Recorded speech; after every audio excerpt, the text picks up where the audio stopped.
Lailatul Izzah NIM 5045. Di sini saya akan menjelaskan tentang hakikat perkembangan kognitif anak menurut Jean Piaget. Istilah kognitif berasal dari kata cognition, yang artinya mengetahui atau knowing. Secara umum, cognition adalah suatu penggunaan, penataan, dan perolehan pengetahuan. Menurut Yusuf tahun 2005, ia menyatakan bahwa kemampuan kognitif adalah kemampuan anak untuk berpikir lebih kompleks serta melakukan penalaran dan pemecahan masalah.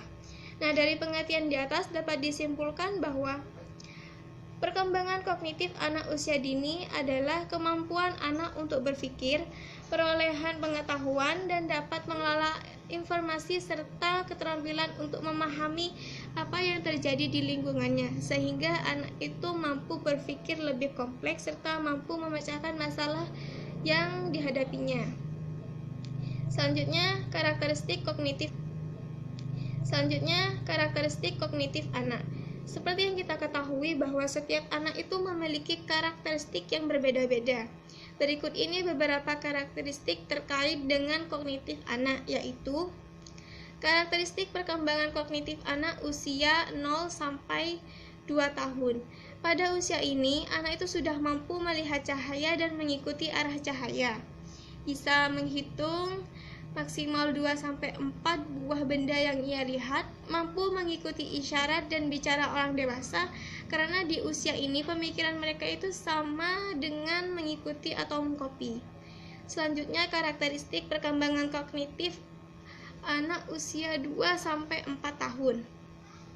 Pada usia ini, anak itu mampu melakukan beberapa hal, seperti menunjuk atau menyebut gambar sederhana, mampu mengenal dan mengelompokkan warna, dan anak itu sudah mampu mengerti konsep seperti besar dan kecil, luas dan sempit, dan lain sebagainya. Karakteristik selanjutnya yaitu karakteristik perkembangan kognitif anak usia 4-6 tahun.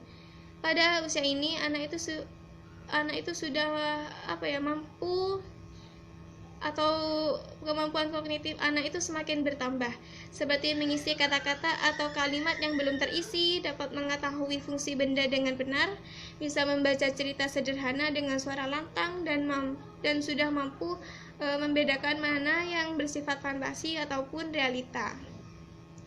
Selanjutnya saya akan menjelaskan tentang teori proses kognitif menurut Piaget. Menurut Piaget sendiri, proses berpikir itu diibaratkan seperti sebuah skema. Skema sendiri merupakan suatu konsep atau kerangka yang eksis di dalam pikiran individu yang dipakai untuk mengorganisasikan dan menginterpretasikan informasi. Skema itu dapat dibedakan menjadi dua jenis, yaitu skema sederhana seperti skema sebuah mobil, dan skema kompleks seperti skema tentang apa yang membentuk alam semesta. Menurut Piaget, ada 3 aspek tentang proses kognitif yang bertanggung jawab atas ses yang digunakan dan menghadapi skema anak. Di antaranya sebagai berikut. Yang pertama itu asimilasi, terus yang kedua akomodasi, yang ketiga equilibrium. Asimilasi sendiri adalah proses menambahkan informasi baru ke dalam skema yang telah ada. Proses ini bersifat subjektif karena seseorang itu akan cenderung memodifikasi pengalaman atau informasi yang diperolehnya agar dapat masuk ke dalam skema yang telah ada sebelumnya. Selanjutnya, akomodasi adalah bentuk penyesuaian lain yang melibatkan perubahan atau penggantian skema akibat adanya informasi baru yang tidak sesuai dengan skema yang telah ada. Selanjutnya, equilibrium merupakan keadaan seimbang antara struktur kognisi dan pengalamannya di lingkungan. Sekian materi dari saya. Untuk materi selanjutnya akan dijelaskan oleh rekan-rekan saya. Terima kasih. Assalamualaikum warahmatullahi wabarakatuh. Perkenalkan, nama saya Fadila Ramadanti, NIM 190210205054. Di sini saya akan menjelaskan tentang tahap sensori motor. Tahap sensori motor termasuk tahap pertama dalam perkembangan kognitif menurut Piaget. Tahap ini dimulai dari anak baru lahir sampai usia 2 tahun. Dalam tahap ini, seorang bayi mulai menyusun pemahamannya dengan mengordinasikan indera mereka, seperti melihat dan mendengar, dan dengan gerakan otot mereka, seperti menggapai serta menyentuh. Oleh karena itu, pada tahap sensori motor ini sangat penting, karena sensor motor ini menggunakan proses asimilasi dan akomodasi, yaitu tahap perkembangan kognitif anak dikembangkan secara perlahan-lahan melalui proses asimilasi dan akomodasi terhadap skema anak karena adanya masukan, rangsangan, atau kontak dengan situasi dan pengetahuan. Dengan demikian, Piaget membagi tahap sensor motor dalam 6 periode. Periode pertama, periode refleks, bermulai umur 0 sampai 1 bulan. Periode ini, seorang bayi melakukan respon tindakan yang bersifat refleks, spontan, tidak terbedakan, dan tidak sengaja. Contoh pada periode ini, seorang bayi secara refleks menangis, mencari, dan mengisap ASI. Periode kedua, reaksi sekuler primer, dimulai umur 1 sampai 4 bulan. Pada periode ini, seorang bayi mengulang-ulang kebiasaannya kembali, yang dirasa cukup menyenangkan baginya. Dikarenakan pada periode ini, bayi mencoba untuk menemukan kembali tingkah laku yang efektif dengan trial and error. Contoh pada periode ini, seorang bayi mencoba mengisap ibu jarinya yang menurut dia menyenangkan baginya, dan tindakan itu menjadi kebiasaannya. Periode ketiga, reaksi sekuler sekunder, dimulai umur 4 sampai 8 bulan. Pada periode ini, seorang bayi mulai tertarik kepada benda di sekitarnya yang dia lihat, dia raba, dan dia dengar. Hal ini, seorang bayi tertarik kepada benda yang sudah dia kenal sebelumnya. Contoh, pada periode ini, seorang bayi diletakkan di atas ranjang dan tertarik saat diberi mainan yang akan berbunyi jika talinya dipegang. Saat itu, ia langsung main dan menarik tali itu, dan ia mendengar bunyi dari mainan itu. Maka ia akan menarik tali mainan itu lagi agar muncul bunyi yang sama. Selanjutnya, periode keempat, koordinasi reaksi sekuler sekunder, dimulai umur 8 sampai 12 bulan. Pada periode ini, seorang bayi mulai membedakan antara sarana dan tujuan. Yang dimaksud dari pernyataan itu adalah seorang bayi mempunyai kemampuan mengkoordinasikan pandangan dan sentuhan untuk meraih benda yang jauh dari menggunakan sarana. Walaupun belum sangat maju seperti orang dewasa, tapi agar bayi itu bisa mendapatkan benda yang ia inginkan. Contoh pada periode ini, seorang bayi diberikan mainan yang letaknya jauh dari tempat posisi duduknya. Ia mencoba menggapai mainan itu dengan tangannya, tetapi ia tidak berhasil. Di dekat bayi itu ada tongkat kecil. Lalu ia memegang tongkat itu dan memulai mendapatkan mainan itu dengan tongkat yang dapat menjangkau mainan itu. Periode kelima. Periode kelima dinamakan reaksi sekuler tersier, dimulai umur 12 sampai 18 bulan. Pada periode ini, seorang anak mulai memperkembangkan cara-cara baru untuk mencapai tujuan dengan mencoba atau bereksperimen. Hal ini berarti seorang anak mulai menemukan cara baru agar mampu memecahkan persoalan yang dihadapkannya. Contoh pada periode 5 ini, seorang anak melambungkan bola plastik ke atas, lalu tidak sengaja melambungkan agak rendah untuk melihat bedanya karena ia mencoba mulai tindakan baru. Periode ke-6, representasi simbolis, dimulai umur 18 sampai 24 bulan. Pada periode ini, seorang anak sudah mulai menemukan cara-cara baru yang bisa menghambat tujuannya. Contoh daripada periode ini, seorang anak mencoba membuka pintu kebun. Ia tidak berhasil karena pintu disangga oleh sebuah kursi di seberangnya. Lalu ia pergi di sisi lain dan memindahkan kursi yang menghambat tersebut. Saya akan menjelaskan tahap praoperasional menurut Jean Piaget. Tahap praoperasional biasanya terjadi pada anak usia 2 sampai 7 tahun. Pada tahap praoperasional sendiri dibagi menjadi dua. Yang pertama, tahap simbolik. Pada tahap simbolik ini, anak akan menggambarkan objek-objek yang dilihat di sekitarnya, seperti rumah, mobil, meja, kursi, dan lain-lain. Dan tahap simbolik ini biasanya terjadi pada usia 2-4 tahun. Dan yang kedua, tahap intuitif. Tahap intuitif biasanya terjadi pada anak usia 4-7 tahun. Dalam tahap ini, anak akan berpikir primitif, yaitu anak mulai menginginkan rasa tahu yang tinggi. Biasanya pada tahap intuitif ini anak akan sering bertanya, dan ketika kita tidak menjawab pertanyaannya, maka anak tersebut akan terus mengajukan pertanyaan-pertanyaannya.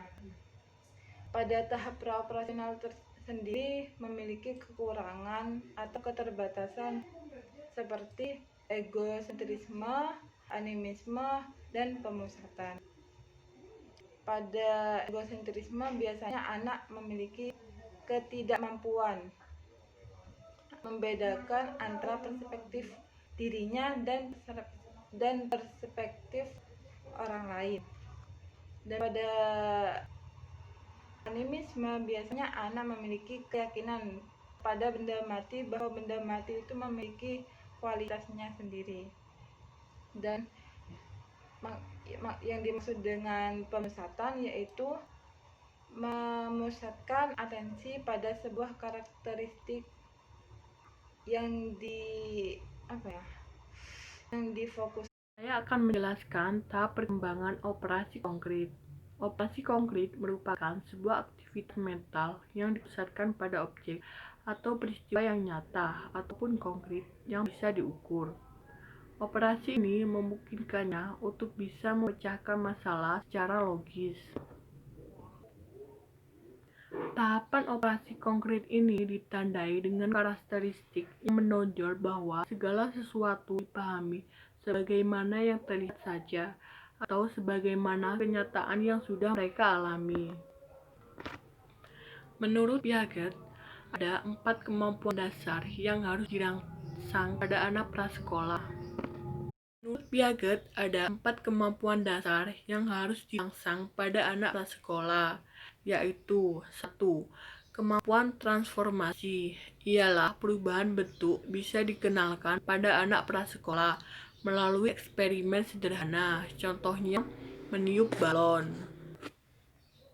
2. Kemampuan reversibility, ialah cara berpikir alternatif atau bolak-balik. Contohnya, anak diminta untuk mengurutkan angka dari yang kecil ke angka yang lebih besar, kemudian kembali dari angka yang besar ke angka yang kecil. 3. Kemampuan klasifikasi. Anak diajak untuk melakukan suatu klasifikasi berdasarkan bentuknya, ukurannya, jenisnya, dan warnanya. Klasifikasi ini dibagi menjadi 3. Tunggal, ganda, dan jamak. Tunggal. Klasifikasi tunggal ini berdasarkan pada satu aspek saja seperti warna. Ganda. Klasifikasi ganda ini berdasarkan pada 2 aspek seperti warna dan bentuknya. Jamak. Klasifikasi ini berdasarkan pada banyak aspek seperti warna, bentuk, dan ukurannya. 4. Klasifikasi hubungan asimetris. Tidak semua klasifikasi dilandasi atas kesamaan, namun juga bisa dilandasi atas perbedaan. Contohnya tinggi, rendah, panjang, pendek, besar, dan kecil. Anak dilatih untuk menyusun balok secara urut, mulai dari yang berukuran besar sampai ke yang berukuran kecil. Saya akan menjelaskan mengenai tahap operasional formal. Tahap ini merupakan tahap terakhir perkembangan kognitif menurut Piaget. Biasanya dimulai ketika anak memasuki usia 11 tahun ke atas, hingga dewasa. 11 tahun hingga dewasa. Pada usia ini sering disebut dengan masa remaja atau pubertas, karena anak mengalami banyak perubahan, mulai dari fisik, psikologis, dan pemikirannya.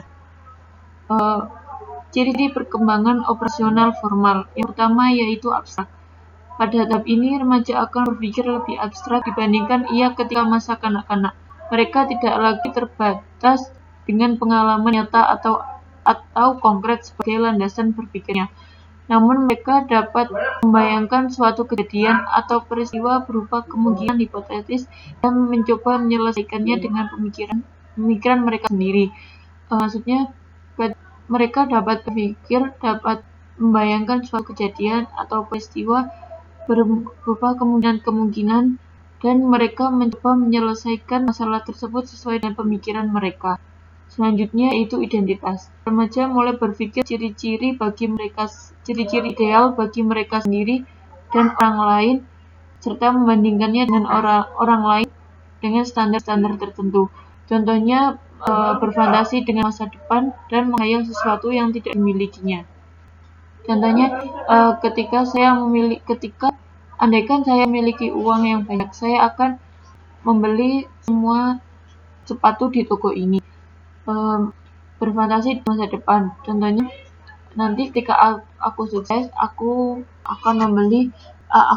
memiliki mobil mewah, apartemen mewah, hotel yang mewah, dan memiliki jabatan yang tinggi.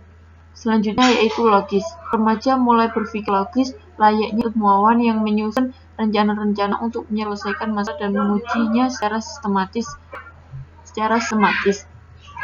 Unsur penting mengembangkan pemikiran seseorang adalah latihan dan pengalaman. Pengalaman latihan berpikir, rumuskan masalah, dan membantu seseorang untuk unsur-unsur terpenting untuk mengembangkan pemikiran seseorang adalah latihan dan pengalaman latihan berpikir, merumuskan masalah, dan memecahkannya. Semua itu dapat dilakukan individu untuk mengembangkan pemikiran atau intelijensinya. Menurut Piaget, pengalaman dibagi menjadi dua macam bagian. Yang pertama yaitu pengalaman fisis dan pengalaman matematis logis. Pengalaman fisis merupakan suatu tindakan atau aksi seseorang terhadap objek yang dihadapi untuk mengabstraksi sifat-sifatnya. Sedangkan pengalaman matematis logis merupakan tindakan atau aksi terhadap objek untuk mempelajari akibat dari tindakan terhadap objek itu. Perbedaannya, pengalaman fisis itu lebih condong terhadap sifat-sifat objek, sedangkan pengalaman matematis logis itu lebih cenderung terhadap akibat dari tindakan yang dilakukan terhadap objek tersebut. Mungkin cukup itu dari saya mengenai tahap operasional formal. Selanjutnya akan dijelaskan oleh teman saya, Lailatul Qomariah. Terima kasih. Assalamualaikum warahmatullahi wabarakatuh. Perkenalkan, nama saya Lailatul Qomariah dari kelompok 2 akan membahas mengenai kelebihan dan kekurangan dari teori Piaget, teori kognitif Piaget. Nah, yang pertama itu kelebihan terlebih dahulu. Yang pertama, menjadikan siswa lebih kreatif dan mandiri. Yang kedua, membantu siswa memahami bahan belajar secara lebih mudah. Yang ketiga, meningkatkan kemampuan siswa untuk memecahkan masalah atau problem solving. Yang keempat, memberikan peluang untuk saling berbicara dan berdiskusi dengan sesama teman. Nah, kekurangan dari teori Piaget ini, teori ini tidak menyeluruh kepada semua tingkatan pendidikan, sulit untuk dipraktekkan di tingkat pendidikan yang lebih lanjut, tidak dapat diukur hanya dengan satu siswa, melainkan harus melihat kemampuan mereka terlebih dahulu.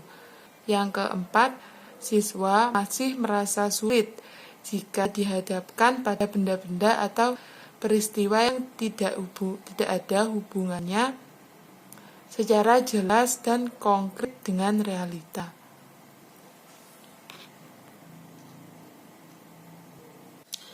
Nah, selanjutnya kita akan membahas teori kognitif dari Bloom atau biasa disebut dengan taksonomi Bloom. Nah, menurut taksonomi ini, mengklarifikasikan sasaran atau tujuan pendidikan menjadi 3, yaitu yang pertama ranah kognitif, ranah afektif, dan ranah psikomotorik.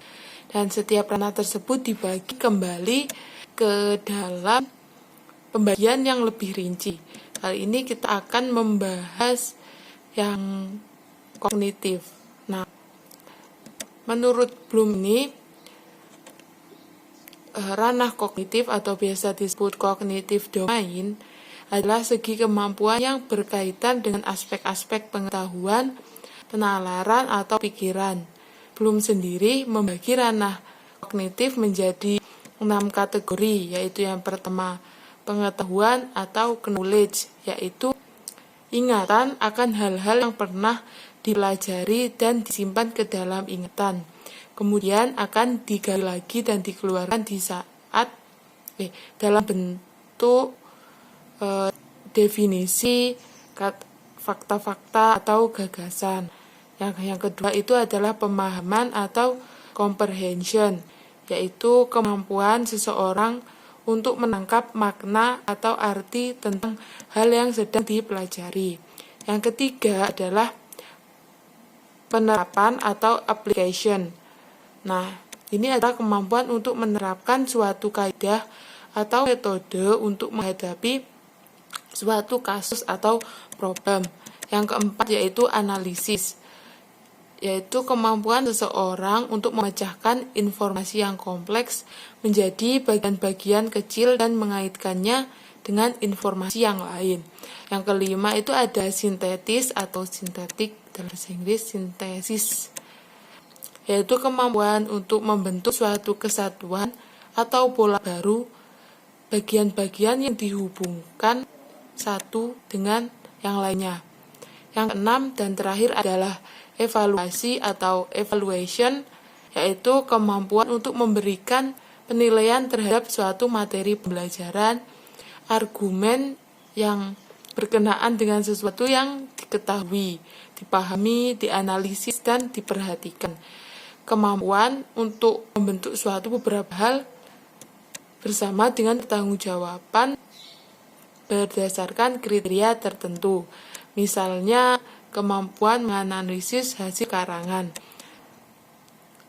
Kemampuan ini dinyatakan dengan penentuan penilaian terhadap sesuatu. Nah, kita sudah membahas teori tentang teori kognitif Piaget dan teorinya kognitifnya Bloom. Nah, setelah itu kita akan membahas perbedaan dari teori kognitif Piaget dan teori kognitif Bloom. Sebelumnya itu teori kognitif Piaget itu biasanya disebut dengan teori kognitif Piaget, sedangkan teori kognitif menurut Benjamin S. Bloom itu biasa disebut dengan taksonomi Bloom. Yang kedua, jika dilihat dari ranah atau tahap perkembangan, Jean Piaget itu membaginya menjadi 4, yaitu sensor motorik, operasional konkret, dan operasional formal. Sedangkan Benjamin S. Bloom membagi tahap atau ranah perkembangan kognitif menjadi 6, yaitu pengetahuan atau knowledge, pemahaman atau comprehension, penerapan atau application, analisis, sintetis, evaluasi atau evaluation. Nah, sekian dari kelompok kami. Jika ada kesalahan mohon dimaafkan, dan jika ada yang kurang paham mohon ditanyakan. Terima kasih. Wassalamualaikum warahmatullahi wabarakatuh.